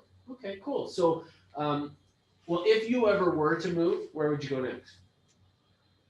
Probably out of the crazy city. Out of the city? Okay, so when do you think that would be? Oh, maybe in 5 years. 5 years from now. Okay, cool. Well, hey, I actually work with my clients at their pace. So what I would love to do is add you to, I've got a database, a select group of people that I stay in touch with. So here's the script if you want it. I have a select group of people that I stay in touch with about real estate. I would like to add you to that list. Would that be okay? Yeah, that'd be great. Great. So what it would mean is I'll send you an email once a month with some information about the market and what's going on specifically in your neighborhood. And then I just would touch base with you to see if you ever have questions from time to time. Is that all right? Yeah, that'd be excellent. Great. Boom. See, I just added him. That's the future. I just added him now to my database. That's what permission looks like. So I'll say it again. I have a select group of people that I stay in touch with about real estate. So I have a select group of people that I stay in touch with about real estate. I'd like to add you to that list. Would that be okay? They'll say yes. You add them to the list. So I have a select group of people that I stay in touch with about real estate. I would like to add you to that list. Would that be okay? They'll say yes. Great. Yeah. All right. So that's permission. So now let me go back to the contact once a month. So the contact once a month, the idea of that is you're going to call them on the phone, and essentially the purpose of the phone call is just, this is Russ with Century 21. Just was checking in to see if you had any real estate questions or any real estate needs that I could help you with. Nope. Okay. You can do the how's the family, how's work, all that kind of stuff's great. Do all that if you want. But ultimately, the purpose of the call is just a short, did you have any questions? Is there anything I can help you with? Nope. Okay. Talk to you later. Does that just keep you in their mind? That's all it is staying fresh. Now, what am I going to send to them every month? At the end of the day, it doesn't matter. Just send something. Now, I'll give you some ideas, but at the end of the day, what you send doesn't matter. Just it should be real estate related though, because there is a story that I read in a realtor magazine that you guys are getting, or you'll start getting if you're not. The realtor magazine that seems like every day you go to your mailbox, yes, there's a new one in your mailbox, and you're like, "What? I swear I just got one of these." Already? Yeah. Yeah. Well, they used to put a funny section in there where agents could write in funny things that had happened to them. And this one agent wrote in there and said, yeah, I had this client call me up and they said, hey, we love the recipe cards that you send out to us. And we want to keep getting those, but we've moved and we wanted to give you our new address. Oh, what a slap. Yeah. See, so here's what I would say. At the end of the day, it doesn't matter what you send to them. It should just be real estate related. See, the problem was they related to her as the recipe card lady. They didn't relate to her as the realtor. If they relate to you as the recipe card lady, they're not calling you about real estate. They're calling you when they run out of pepper to see if you have any they can borrow. Like that's what's going to happen. So instead, it should be something real estate related. So at the end of the day, that's all that matters. But here's what I will tell you I found worked the best for me. Because I did everything I'm talking to you guys about, I did in my business. what I found worked. Initially, I was doing just kind of random stuff, but a guy came to our office one day and he said, I'm going to give you the best idea of what to send to your SOI, and none of you are going to do it. That's where I got this whole idea of saying to you guys, none of you guys are going to go do what I'm teaching you in, is because in this meeting, this guy said, I'm going to give you this idea. And it wasn't this whole process. It was what to mail. But he said, none of you are going to do it. And it's the best idea out there. And I was like, I don't even care what you say. I'm going to do it. And then I did. And I will tell you, I to this day will still tell you, it is the best thing you could send. So if you're going to once a month send to the people, this is what I would recommend. Send to them the homes that are for sale in their neighborhood. Just here's what's for sale in your neighborhood. And to some extent, now the way I did it, I sent to them, here's what's sold every month as well. So I did here's what's for sale, here's what's under contract, and here's what's sold. But that was a lot more work than what I would do today. Today, I would just set them in the Zap system. If you put them in Zap, and then you go into the contact information in Zap and go down to home value updates, and you put their address in there, it will automatically send an email to them. It's going to do it once a week, actually. So I don't like that. It'll do it up to once a week, I should say. It's not always once a week. I have myself set up on this right now so that I can track it. I tend to get it every 2 to 3 weeks. But here's what I'll tell you. I even look at it every 2 to 3 weeks when I get it. I have my wife set it up on it. She looks at it and when I get home from work, she'll typically talk to me about, so-and-so's house is now under contract, or she'll say stuff like, oh, they listed their house. And I'm like, the one day she goes, can you believe those guys are trying to ask $880,000 for their house? And I was like, how did you know that they, and she's like, well, you send me an email every week. And I was like, oh yeah. So that is the thing you got to remember is that, but what I found is people like that information. Everybody's curious about what's going on with the properties in their neighborhood. So if you send them that, they're less likely to unsubscribe for it. And here's the side benefit that I didn't realize. They're going to assume, so especially you guys that are newer, they're going to assume you sold every one of those properties. They think you listed it. It gives you credibility that you know what you're doing in real estate because they see, wow, you got 5 houses that you sold or whatever that you listed. They think you did it.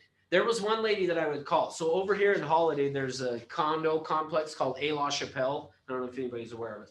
There's probably, and I should go count the number of buildings that are in there because it's probably about 30 buildings. Each building probably has, I don't know, 15 or 20 condos in it. I have no idea, but there's a lot.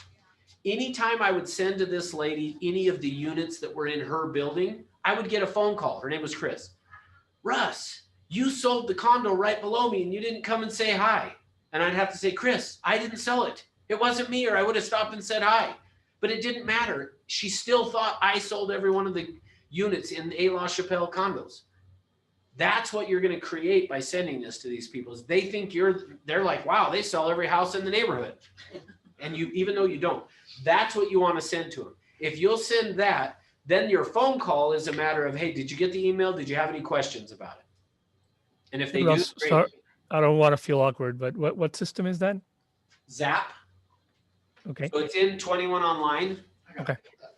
And in fact, we'll do a training. I haven't done one in the last little bit. I'll do one. I'll get one set up for, well, I may do it like the 1st or 2nd week of January at this point. We'll see. Sometime between now and the 1st, 2nd week in January, I'll schedule one where I'll do a training on it for you. Okay. All right. We good on that? Yeah. Now, let me show you. I'm going to show you one other thing here, and then we're going to get to protocol number 4, which is probably the most important one. All right, so let me draw it out this way for you. Let me show you the power of this closed system. So now, how many people do you have to have in it? 200. Okay, 200. Now, for the ease of me showing you the math on this, we're going to do 100, though, just to make the math simple, okay?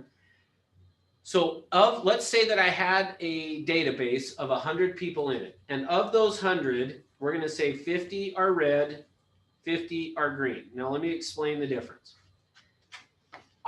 The way that I used to train this for a long time was I called it a jelly bean jar. And I actually would have jelly beans that I had in a jar that were red and green. So that's kind of where this whole red green comes from. So out of your 100 people, we're going to say 50 of them are red, 50 are green. Green is going to be somebody who would buy or sell with you in the next year or two.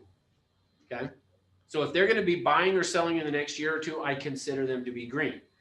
If they're not going to refer to you, they're not going to do business with you, I refer to them as they're red. Now, you might ask yourself, why would I hold on to anybody if they're never going to refer anyone to me? Anybody have that thought yet? Here's the thing. It is easy to get people to lie to you. It's hard to get them to tell you the truth. Now, if all of you guys were here in class, I would do a little demonstration of that with you. But since it's not as relevant since most of them are not here. So you'll have to come back sometime after COVID and see it. But it's a fun exercise. In fact, Rick's probably here because he was wanting to see it. I did. I was going to say, why not you do it? I think you could actually. Should I do it? I would do it. All right. I think it's important to do to show. All right. Sorry for you guys online. You're not going to be able to see this as well. They can hear you. You'll hear it, and so it's fine. All right. Here's what I'm going to. So I'm going to actually show you guys. We're going to do a demonstration for you, because, and now let me come back and make sure you understand what we're talking about. What I'm saying to you is out of the 100 people, I've got 50 of them that are in there that are red. And you might be thinking to yourself, why would I hold on to anybody if they're not going to buy with me or refer people to me? And what I'm going to show you is that it is easy to get people to lie. It's hard to get them to tell you the truth. And so what's going to happen is you're going to have people in this database that will say to you, yes, I'm going to refer people to you, but they're really not going to refer anybody to you. But you don't know that. And the problem is you don't know who's real and who's not. So let me show you what this looks like. Okay. Which I didn't bring any business cards with me. And I usually. We have like a stack of them. You want mine? Do you? Can I borrow them? Yeah. And P.S. I need to get some new ones. I don't know what happened to my face on that, but it was like stretched out like time. It's bad. You're welcome. He doesn't need to say anymore. You're welcome. Jeez, Russ. Don't show it. You guys online want to see it? All right. That is so funny. They were made here. Yeah, it looks like I made them. Picture my handwriting if I took her picture is what it looks like. No, I'm just kidding. Yeah, we need to get you some new ones for sure. Okay, so now. I am here for you, Russ. Right.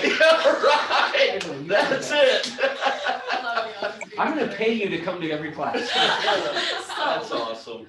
All right, so let me show you what this looks like. All right, so I'm going to go prospecting. Okay, so knock knock.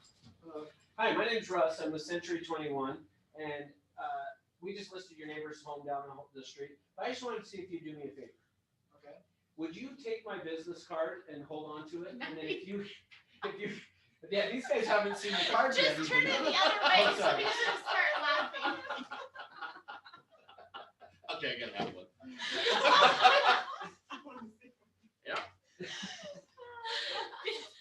It's actually better with the light on. It's not so bad. I thought you were gonna say in person, but whatever. Well, in person for sure. Yes, for sure. Okay.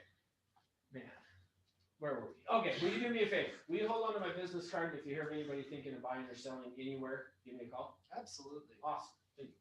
Knock knock. Hi, my name's Russ. I'm with Century 21. And will you do me a favor?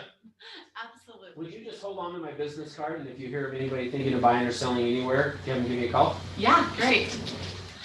Knock knock. Hi. Are you so excited to see this card? Help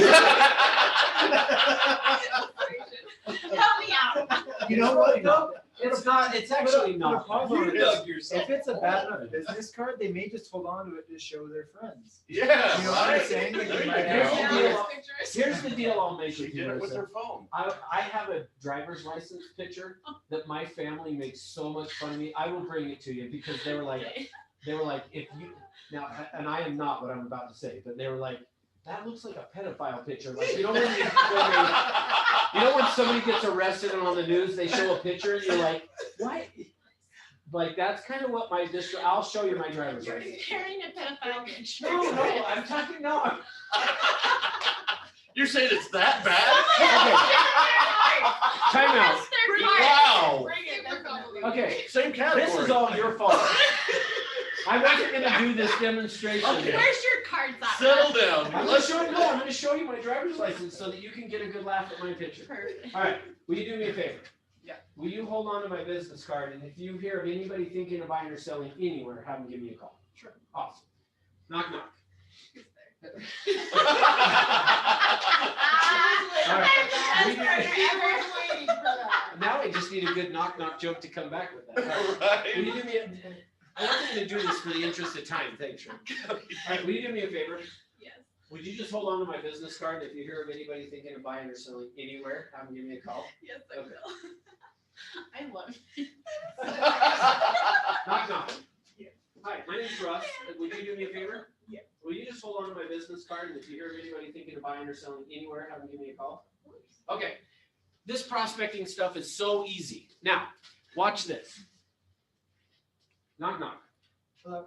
For real. If you have a need, or you hear of somebody, are you gonna give me a call and let me help them buy or sell? For real? No. You're not? Why? Because my mom's the agent. Oh, okay.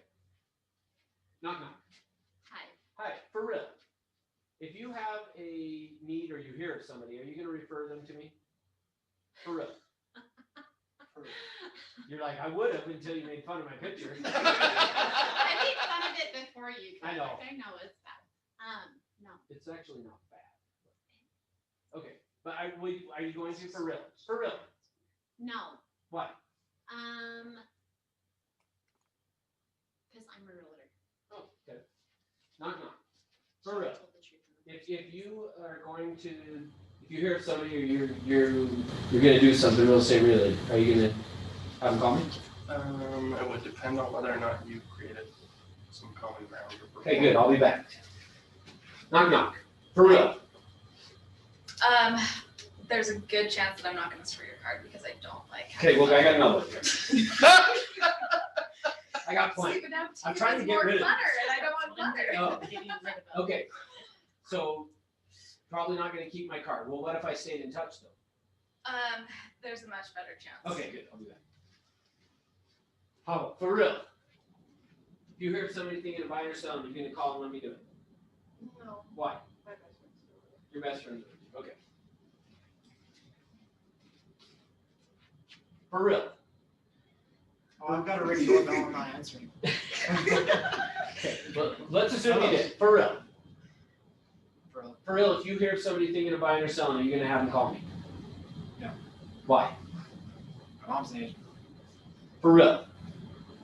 Yeah. I'll be back.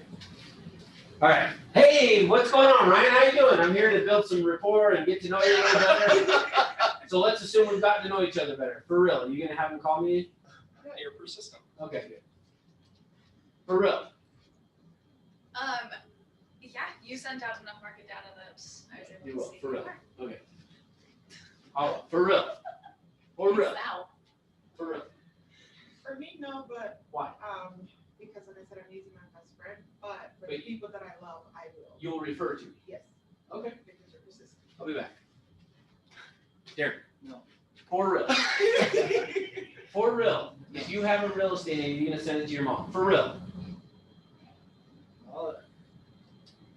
Show me what you got. Okay, well, you got 45 minutes to an hour that I can sit down and do that? Yeah. And then blah, blah, blah. We assume we did. Okay, for real. Yeah. Okay, I'll be back. For real. For real. For real. Yeah. You're gonna refer to me. Yes. Okay. For real. Yeah. This is why we're calling you. For real. Yes, Greg. For real. I come for the entertainment. I know. Yes, Greg. For real. Yes, yes. Oh, that's so funny. For real. Except the yes. For real. Except the yes. Well, that would be great if it was for real. For real. For real. For real. Somebody calls you today at 12 o'clock and says, I want to list my house. You're going to give it to me. Yes. For real. Over your mother? All right, for real. Today, you hear somebody wants to buy a $5 million house, you're going to refer say to to get me. him to go the hell away. But your ex coming back. That's it. For real. It's like I figured this out 10 minutes ago. Did Do you guys remember what we're doing? For real. Darren just spilled beer. Yes. For Taking real. everybody for Well, granted. hold on. Who am I not annoying? That one. Why? Why am I skipping her? She was a realtor. For real. I have to say, I'm a realtor, so you won't. Well, I don't know. Are you? Oh. Darren, for real. You gonna refer people to me? Let me help them. $5 million. That's a pretty big paycheck. You gonna give it to me? All. They're gonna referral fee. Well, I can only pay a referral fee I could give up to $250 for an unsolicited referral. If you're licensed, I could pay a referral fee. I'm an agent. Whoa, whoa, whoa, whoa, whoa, whoa, whoa, whoa, whoa, whoa. What? I'm an agent. I'll be back. For real. For real. Are you gonna refer people to me? For real. Yeah. Okay. For real. Okay. For real. Are you wanting me to say no? I'm not for real. Are you going, if you hear somebody today that wants to buy a $10 million house, you can call me and go, Russ, go write the offer. Get paid all the commission. For real. Well, assuming that I'm not an agent. Well, I don't know. Are you or are you not? Tell them you're an agent. Tell them you're an agent. Okay, so I'm an agent. Oh, so you're not going to? No. Oh. Here's some info. There you go. That's what told me. That's my friend's contact information. She's buying. Go call her. Oh. Wow. Ring, ring. Hey, what's going on? This is Marissa with Hey, Century Marissa, this 21. is Russ. I just got your information from Courtney. She said you're thinking of buying a house. Yeah. You are? Wait, am I? Yes. For real? No. I would have done like the rejection. Oh, I see what you did. For real. For real. If you hear somebody Yes. today that wants to spend $10 million to buy a property, you're going to give it to me and let me get paid the commission. For real. For real. For real. Yes, I will. For real. She's not an agent yet. She hasn't best Is that true? Yes. Huh? All right, I'm an agent. Are you? Oh, okay. So have you ever considered selling timeshares? Now, so hold on.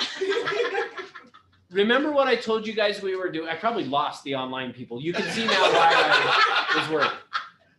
I probably lost the online people. Not yet. Okay, good. Thanks. Okay, you're She's just. like laughing. She looks like she's gonna start crying. This is where you're just glad you're not here, right? She's enjoying Okay. California right now. All right. For real. For real. For real. Thanks, Kyle. For real. Why did you lie to me? It's having a conversation. Okay, I For only real. lied once. that's true. You did lie once. So why did you lie to me? Just to move you along because I saw Kyle over here and I was like, if I say it really quick, yes, then he'll You mean move on. Ryan? Did I say the wrong name? You I said think I said Kyle. Ryan. Yeah, Kyle typed it. Oh, sorry. It's okay. So for real, why did you lie to me? Because you started to irritate me. You were too persistent. Okay. I agreed to use you and you kept coming. But that was the lie. It's for real. If you hear somebody today that wants to buy a property, are you going to call me and go, Russ, go help him? Justin will fire you from his team. Whoa. There you go. This is. I thought the story here was you were just knocking on a door. You didn't say that I was an agent. This is why I. No, that's why I asked. And he's never So here's the point. So hang on, here's the point. Remember what I said to you guys at the start of this? Is that people are gonna lie to you, and it's easy to get people to lie. It's hard to get them to tell the truth. Look at how hard it was for me, because I know what I should have done. I should have probably come to you guys and said, for real.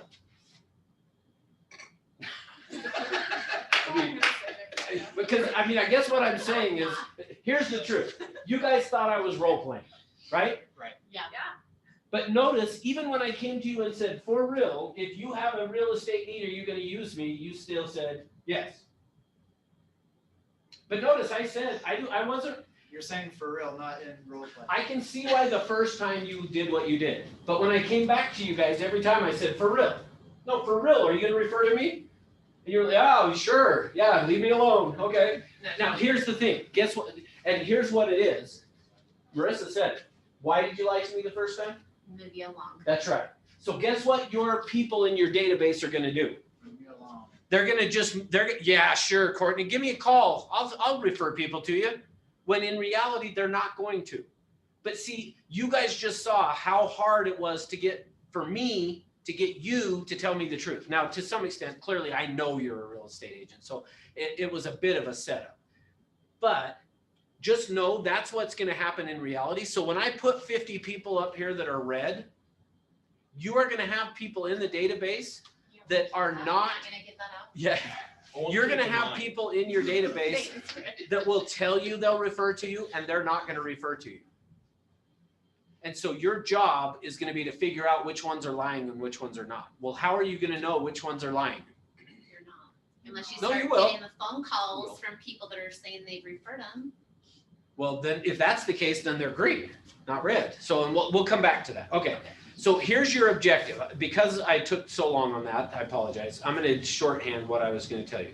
Essentially, what you're going to do is think of it this way. I'm going to do this a little bit quicker than I typically would, but let's say that I add 10 people to this and I add 7 that are red. Now you don't know they're red because some of the people, when you knock on their door, they're going to do just what you guys did to me. Could I stay in touch with you about real estate? Yeah, sure. No problem. I add them to the database and then a month later, I'm never going to be able to get a hold of them again. I mean, that's just going to happen. Okay. So I add 7 and let's say when I add them, I don't think I'm ever adding red. Never. I only think I'm adding green. Or you could think of it as I'm adding them as clear and they either turn red or they turn green.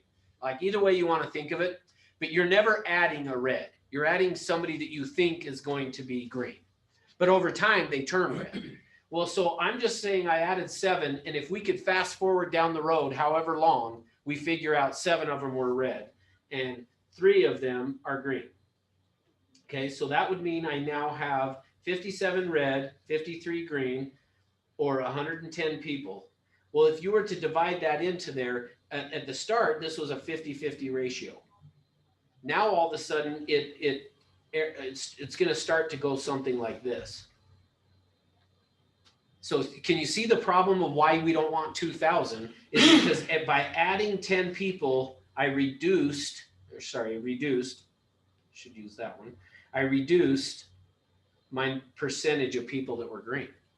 And if you kept doing that over and over and over again, that's how it gets watered down to basically just a regular database. But what if I follow protocol number 1, which is what? Closed system. I can only have 200. So in this case, 100. So what do I need to do?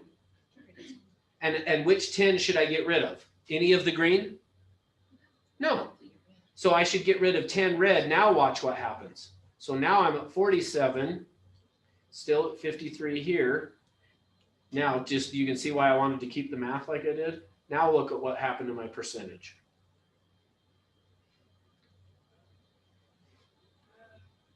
A month later, I now have 100 people, same number. So let me do it this way. Same number here as I did here, same number. But my percentage just went up. What if I kept doing that month after month? So I just kept adding people, and let's say that I add, 7 more that are red, 3 more that end up green. So now I'm at 56 here. And did I do the math right on that before? Yeah, I did. All right, so now I'm at 54 here. But I got to subtract 10. So now I'm at 54 here, 56 there. No, I screwed up. 44. 44, I was going to say. So now look what my percentage is. 44, 56. What if you did that month after month? You just kept getting better at getting rid of the reds. So let me go back to this here. Protocol number 4 is the purpose of your phone call, that once a month phone call, is to look for the red. See, that's what I want you guys to see from this. When I call every month, you naturally are going to feel like the purpose of your phone call is to find the green. You think you're calling them because remember over here under the client side of stuff we talked about over here, you're calling to set an appointment, or you're prospecting, I guess I should say, you're calling to set an appointment. This group of people here, you're not calling to set an appointment. You're calling to figure out who you can get rid of. The whole idea of because what you guys just saw me do is in essence what you're doing on your calls. Now, you're not going to call them up and go, Marissa, for real. If you had a need, are you going to refer somebody to me for real? Like, don't do that to this database, because they will be like, no, I'm not, just like you guys got with me. But if you called them and just said, hey, just wanted to see if you had any real estate needs, anything I can help you for. So now let me ask you this. How are you going to figure out who the red are? So when I call, how am I going to know? Based on what I just said, how am I going to know that they're red? Is it going to be based off of rapport? Like if you're calling someone that, if you're talking about like if you think someone's green and there may be a red instead, or I guess I'm confused with the scenario. Yeah, when I'm making my monthly phone call to them, how am I going to figure out, how are they going to let me know that they're red? The speed at which they try and get you off the phone. Okay, good. So that's one way. How else? Can you actually repeat Don't that? answer. I didn't hear that. Say that again. Can you repeat that? I didn't hear the answer. Oh, yeah, sorry. He said the speed in which they try to get you off the phone. Okay, thank you. How They're else? they're not even going to answer, Russ. Okay, good. So that's another way that you're going to know. The other way you're going to know is I call and they don't answer. Now, let me say this. When I call and they don't answer, because I have permission, protocol number 3 up there, you can leave a message. Or somebody asked, I don't remember who it was, about texting instead. It's okay to text as well. Because I have permission, it would be okay to text of, hey, just checking in to see if you had any real estate needs, anything I could help you with. But here's the key. If they don't respond, so you leave a voicemail, hey, this is Russ with Century 21, just checking in, see if you had any real estate needs I can help you with. Hope your family's doing well. Hope work's going great. Anything I can help you with, let me know. You don't hear back from them. The next month, I get a voicemail again, or I shoot a text. They don't respond. That's it, they're off. Nope. Well, you can decide for yourself. You decide for yourself. That's the good news. You can decide when you want to draw the line. For me, it was, I would give them 3 times of not answering or responding. If after 3 times of it, then on the 4th time, and this was just me, you can do it however you want. For me, on the 4th time I called, if they didn't answer, this is what I said. Or I would do a text. If after a 3rd one, on a 4th one, this would be how I would respond. So I would either text or leave this as a voicemail. Hey, Marissa, this is Russ, Century 21. I got a really important question for you. Give me a call. Now, what are the chances that if she's interested in real estate, she doesn't mind me calling, what are the chances she calls me back? I think they're pretty high. Pretty high. Pretty high. Yeah. If she doesn't want me calling anymore, she's not interested in what I have to offer, and I leave that message, I've got a really important question, call me back. What's she going to do? Not call me back. So then guess what happens? Red. That's how. How else are you going to find out they're red? There's a simpler way than all we've talked about. They just tell you, don't ever call me again. If they tell you, don't ever call me again, they're red. All right, let me give you another one that's even the simplest for you to figure out if they're red. You should have these people in a database. So let's say that I'm going to make my calls today. And essentially, you're going to be making, depending on how many people if you're the 200 or 300, kind of where you're at. But essentially, if assuming there's 10 work days or 20 work days in a month, and I'm going to call 200 people, essentially 10 a day. It's probably more like 9 a day. But okay, I pull up my list of 9 or 10 that I'm supposed to call for the day. I look down through the list and I see Rick Bentley. And I go, oh, really? I hate calling Rick. He loves it. Here's the thing. If you come across a name that when it's time to call that person, you get anxiety about calling them, they're red. The only reason you're anxious about calling them is because they're red and you want them to be green. See, that's the magic in this. Part of the secret in this is when you're looking for the red, when you're calling people looking for the red, and you pull up somebody's name and you go, oh, I don't really want to call that person. Guess what? This is your game. You don't have to. Get rid of them. Remove them, put somebody else in there. Anybody that you put in there is going to be better than that. See, that's the secret in this thing is you get 200 people in there that you're excited to call them and just to check in and, hey, how's it going? And anything I can help you with in real estate? How's your family? And blah, blah, blah. Okay, talk to you later. What's going to happen, though, then is this. Oops. That's the whole idea of this thing where I was showing you guys this. Going from, Is it's going to take a little while of you calling over and over and over again. See, early on, the reason nothing happens, think of it as the shelf life of that phone call. When I call Hawa on the phone and I say, hey, this is Russ with Century 21. Do you know anybody thinking about buying or selling? Nope. Okay, but if you do, would you refer them to me? Yes. Okay, talk to you later. Bye. Click. As soon as she hangs up the phone initially, she could hang up the phone and she could be sitting at lunch with a friend and her friend would be like, yeah, we decided to sell. And she might be like, oh, okay, that's cool. Where are you guys going to go to? Because she's already forgotten about me. So to some extent, the reason of this repetitive call is to keep in front of them. And every time you call them, it's going to increase the shelf life. Meaning after I've called her 4 or 5 months in a row, now all of a sudden she's at lunch with a friend that goes, yeah, we're thinking maybe we need a bigger house. And she goes, have you got an agent? And they go, no. Oh, I got the guy for you. You got to call Russ. He's amazing. He never gives up. Even when I tell him I'm an agent. For real. For real. Does that make sense though? That's why this is going to take time. Now, let me give you the other reason this takes some time. Some of the people that you're going to come across, depending on how you're doing it. So Ryan, are you calling any internet leads or will you be on, what are you doing on Justin's team? I've just been working on my SOI. Okay. Are you going to be doing any internet leads? Yes. Okay. Here's the thing. An internet lead, if you capture them at this point right here, they're not ready to buy or sell yet.